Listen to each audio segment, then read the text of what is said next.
While our conscious mind drives our active thoughts and actions, it's our subconscious mind that holds the keys to our deepest experiences, memories, and beliefs. When we tap into this hidden realm, powerful transformations can happen. Here to guide us on this journey is Cappi Pidwell, author of The Mindset Code and master of NLP and hypnotherapy. Cappi, thank you so much for joining us today. Thank you so much for having me. I'm super excited to be here. I want to ask you, what made you so captivated by the subconscious mind?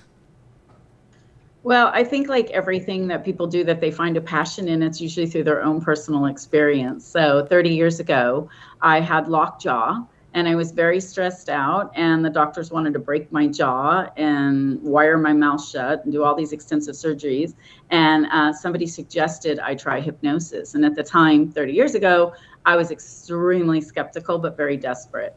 Mm-hmm. So I went, and one session later, my jaw popped open and I never had that symptom again. So I figured if it could work for something that serious, what else could I use it for? And that began my journey. Okay, wow. So now hypnotherapy taps into the subconscious, right? That's how it works? Yes. You basically sit down, close your eyes, relax, and then the hypnotherapist starts giving your body and subconscious new suggestions. I often say it's like having a cell phone and then getting a new app. If the app's not on your cell phone, it can't run. And it's the same thing with our subconscious. If we don't, have the beliefs or the internal energy clear, then it's very hard to get the outcomes we want. But mine was stress related. I grinded my teeth at night. I was in sales. I had a lot of pressure on me with goals and, quotas and all that. So I would grind my teeth and like bite down at night. And so once I did the hypnotherapy session, I slept like a baby. It was amazing. And my stress went away and my symptom went away. And it was just one session? One session. Wow. And she made me a little cassette tape back in the day. And then I, of course, have products. And it is repetition. You need to listen over and over again to rewire all that, for sure. But in that hour, my jaw popped open when I sat up. It was remarkable. Changed my life. Wow. And so this was, more than 30 years ago. So you have been, mastering this craft for the past 30 years. And a few years ago, you released the book, The Mindset Code. Can you talk about that book? Yes. So thank you. It was very exciting. And I think for all of us during 2020, that wasn't so exciting because we were all dealing with COVID. And I had to repivot. I had probably 28 speaking events cancel because everybody and everything shut down. So my business was impacted. I had worked on the book years ago and it was sitting on my computer because I was so busy. I never finished it. So I thought, well, COVID's here, so I have time. And I finished the book and I ended up self-publishing. Wow. And so what does the book cover? I mean, does it cover your journey for the past 30 years or is it a self-help? So basically, I wrote the book to be a step-by-step process of what I would bring my client through. So in chapter 1, it's super simple read. Chapter 1, it's like pick the outcome you want to accomplish. Is it weight loss? Is it a relationship? Is it money? Is it good sleep? Is it exercising? Because people used to come to me for everything. So in chapter 1, they get clear on the topic. And then the following, I think there's only 10 chapters in it. The following 10 chapters, they work on that topic through the book.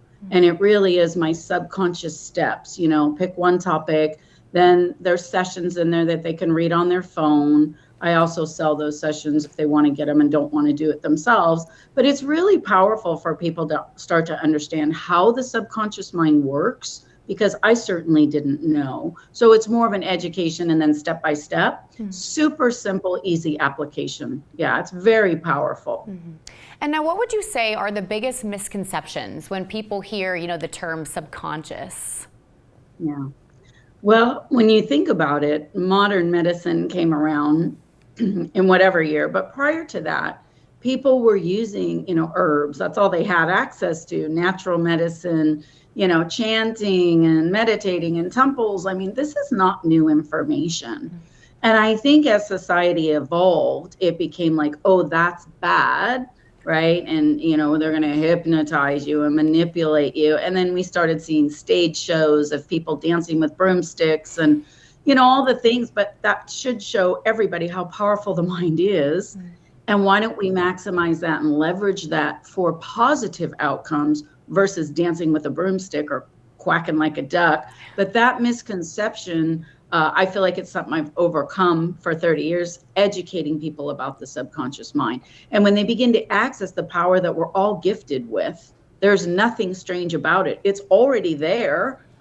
We all have self-talk. We all have an internal world, but we're not taught how to leverage our intuition, that self-talk, our subconscious. It's considered wooey, and it's not. It's natural. We were all birthed with it. And we just have to know the proper way to use it to its full potential. Cappi, I want to thank you so much for joining us today. For more information on your book and also all the services you offer, cappipidwell.com is where you all can go. Cappi, thank you so much again.